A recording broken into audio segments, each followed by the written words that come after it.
Hi friends. तो आज का हमारा टॉपिक है स्टैंडर्ड इनपुट STDION। आज मैं आपको standard input, standard output, standard error और फॉर्मेटेड फंक्शन के बारे में एक्सप्लेन करूँगी।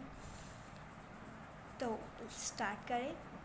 फर्स्ट टॉपिक है स्टैंडर्ड इनपुट STDIN।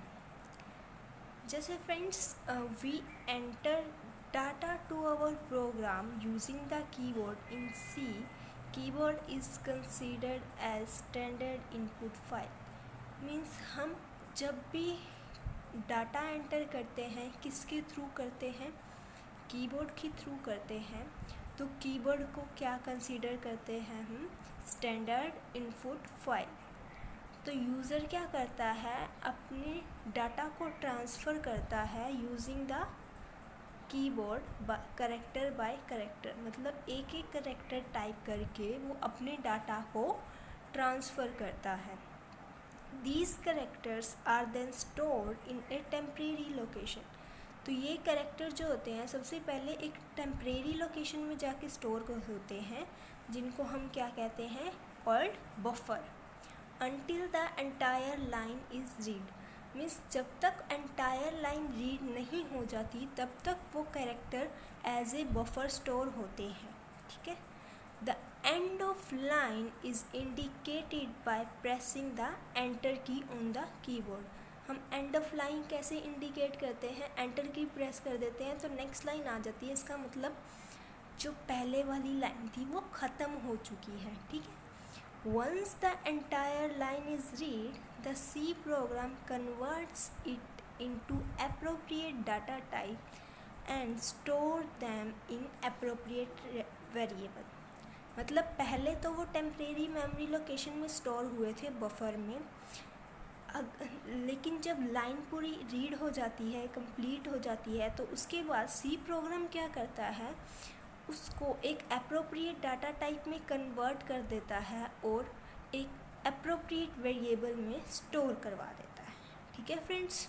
अब देखो, as input is stored in a buffer first, so it become easy to edit. Means अगर हमने डाटा टाइप करते वक्त कोई मिस्टेक कर दी हो तो हम उसको एडिट कर सकते हैं, क्योंकि जो हमारा इनपुट है सबसे पहले बफर में स्टोर होता है, जो कि एक टेम्परेरी लोकेशन है, वहाँ से हम एडिट कर सकते हैं। देखो, हम कीबोर्ड से टाइप करेंगे हेलो, ठीक है, वो किस में जा रहा है, वो पहले बफर में स्टोर हो रहा है, फिर उसकी कंपाइलेशन हो रही है और फिर वो मेमोरी ब्लॉक में स्टोर हो रहा है। मीन्स वो पहले कहाँ स्टोर हो रहा है, बफर में, इसलिए हम एडिट कर सकते हैं उसे, वो डायरेक्टली मेमोरी ब्लॉक में स्टोर नहीं हो रहा। ठीक है फ्रेंड्स। तो ये था standard input. Next topic is standard output, STD out. The compiler takes data from the memory block and passes it to the C program। अब पहले डाटा कहाँ स्टोर हो गया था, STDIN में मेमोरी ब्लॉक में स्टोर हो गया था लास्ट में आके। अब जो कंपाइलर है वो डाटा कहाँ से लेगा, मेमोरी ब्लॉक से लेगा और उसको पास कर देगा किस में, सी प्रोग्राम में पास कर देगा। ठीक है। हेलो हमने प्रिंट टाइप करा था, उसके बाद अब वो आउटपुट फंक्शन में जाएगा और फिर वो सी प्रोग्राम में चला जाएगा और हमारे को डिस्प्ले हो जाएगा स्क्रीन के ऊपर। ठीक है friends. As we have done standard input, standard output, so our next topic is standard error, STDERR. When we assign a value a to int but forget to type semicolon, then if we run the program, a message come in the output screen instead of result, then it is called standard error। मतलब अगर हम कोई भी value type करते हैं, जैसे हमें type करना है इंट ए और हम लास्ट में सेमीकोलन लगाना भूल गए हैं, तो हमारा आउटपुट आने की बजाय हमारा जो आउटपुट स्क्रीन है उसमें क्या आ जाएगा, एक मैसेज डिस्प्ले हो जाएगा, एक एरर आ जाएगा कि हमने सेमीकोलन नहीं लगाया। ठीक है फ्रेंड्स। तो ये होता है स्टैंडर्ड एरर, STDERR। ठीक है। अब आते हैं फॉर्मेटेड फंक्शन। फॉर्मेटेड फंक्शन क्या होते हैं? जो एक स्पेसिफिक फॉर्मेट रिक्वायर करते हैं। ठीक है, वो फॉर्मेटेड फंक्शन कौन कौन से हैं? हमारे पास दो फॉर्मेटेड फंक्शन है, एक है स्कैनएफ और दूसरा है प्रिंटएफ। स्कैनएफ किस लिए यूज़ होता है? इनपुट के लिए, और प्रिंटएफ किस लिए यूज़ होता है? आउटपुट के लिए। दोनों ही functions all type data type को सपोर्ट करते हैं। For example int, character, float सब डाटा टाइप को ये सपोर्ट करते हैं। ठीक है, अब मैं आपको आगे बताऊंगी कि स्कैनएफ और प्रिंटएफ एग्जैक्टली होते क्या हैं। ठीक है फ्रेंड्स, तो सबसे पहला हमारा फॉर्मेटेड फंक्शन क्या था? प्रिंटएफ। तो प्रिंटएफ क्या है? Printf is a predefined function. It is a function in C which prints text on the screen. Means ये क्या है? एक प्री डिफाइंड फंक्शन है जो पहले से डिफाइन हुआ है, हम उसको एज इट इज़ उठा के यूज़ करते हैं। ये एक ऐसा फंक्शन है जो टेक्स्ट को प्रिंट कराने के लिए यूज़ होता है।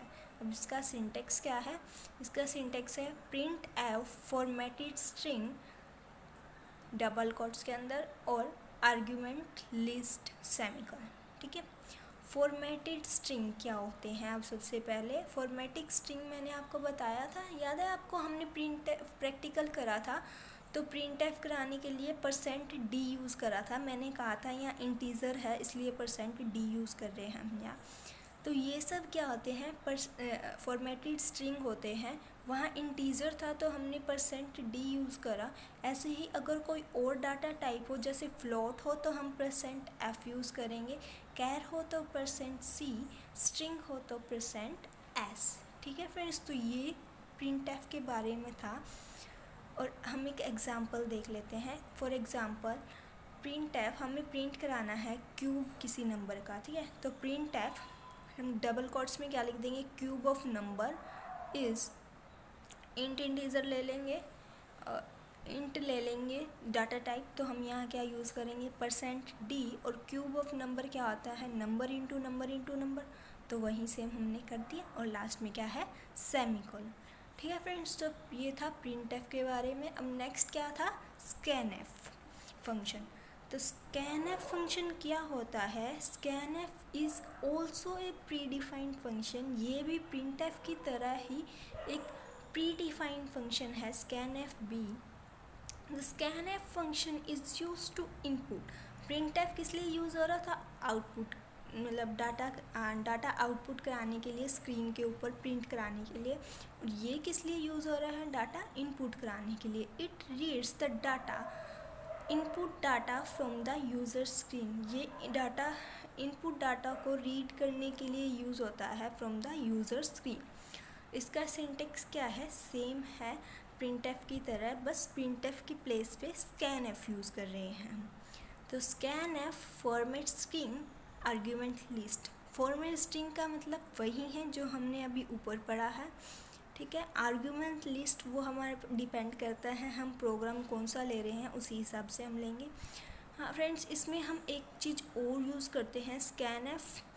ठीक है, और %d यूज़ करा, वो तो हम उसमें प्रिंटएफ में भी करते थे। इसमें हम एम्परसेंड का यूज़ करते हैं आर्ग्यूमेंट लिस्ट से पहले। देख रहे फ्रेंड्स, तो ये एम्परसेंड किस लिए यूज़ होता है? This symbol functions is to store the input value to an address. इस सिंबल का फंक्शन क्या है? ये किसी भी इनपुट वैल्यू को उसके एड्रेस पे स्टोर करता है।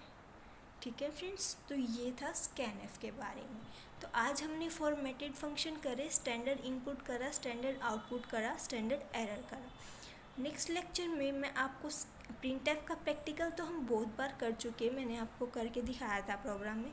नेक्स्ट में मैं आपको दिखाऊंगी इसकी स्कैनएफ कैसे यूज़ होता है और इसका एक प्रोग्राम बना के दिखाऊंगी, फिर हम आगे के टॉपिक्स करेंगे। ठीक है फ्रेंड्स।